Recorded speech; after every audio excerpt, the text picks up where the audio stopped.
Is Mr. Tannock's report, and this is about the EU strategy for the Horn of Africa. And I'd like to give the rapporteur the floor for 4 minutes. Africa is one of the tensest, most conflict-prone regions of the world. The countries of the region, Djibouti, Eritrea, Ethiopia, Kenya, Somalia, Sudan, South Sudan and Uganda, continue to be characterised by strife. The many problems include tensions between Ethiopia, Eritrea and Somalia, and between Eritrea and Djibouti, absence of the rule of law, drug smuggling and piracy, terrorist activities by the Lord's Resistance Army and Al-Qaeda, and perhaps most gravely of all, famine, dire poverty and disputes over water supplies. But the first thing that my report notes is the paramount importance to the global economy of a stable Horn of Africa and safe passage of ships off its coast.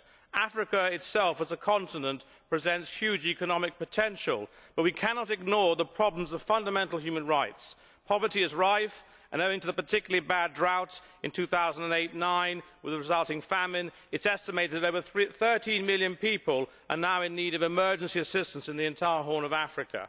Coupled with this is the lack of stable democratic and employment prospects for the population, particularly the young.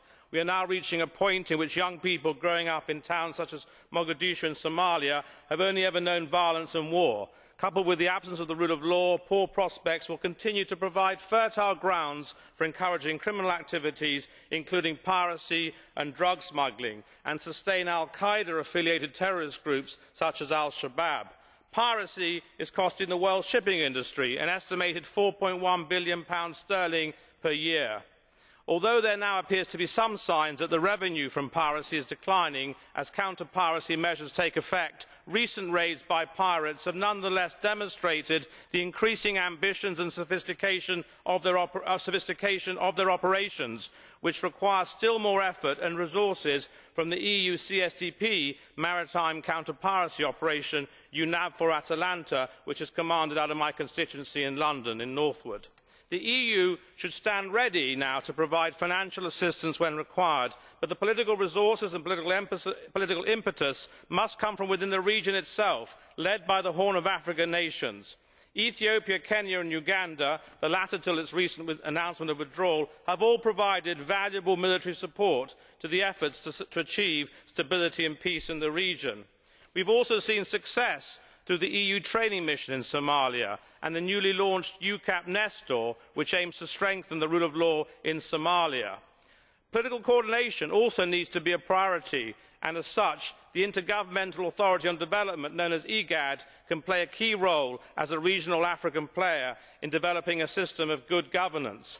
Coordination on water resources is particularly vital, with the ongoing negotiations between Ethiopia, Sudan and Egypt over the Grand Renaissance Blue Nile Dam project proving a case in particular.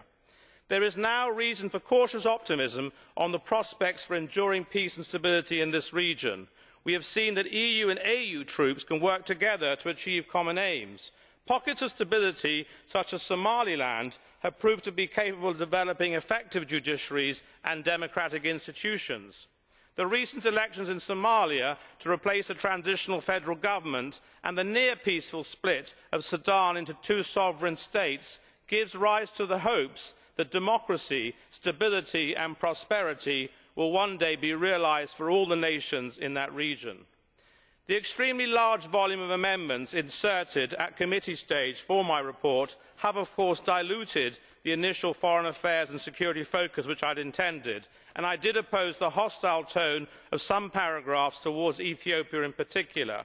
It is also a matter of personal regret that my observation of Somaliland's desire for re-recognition as a nation state were deleted.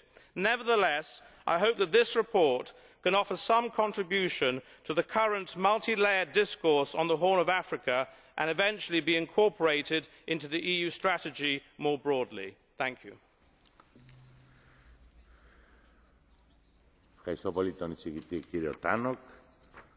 Thank you very much to Mr. Tannock, our rapporteur. We'll open up the Catch the Eye. Mr. Schmidt to start. Thank you, Mr. President. I would like to express my congratulations to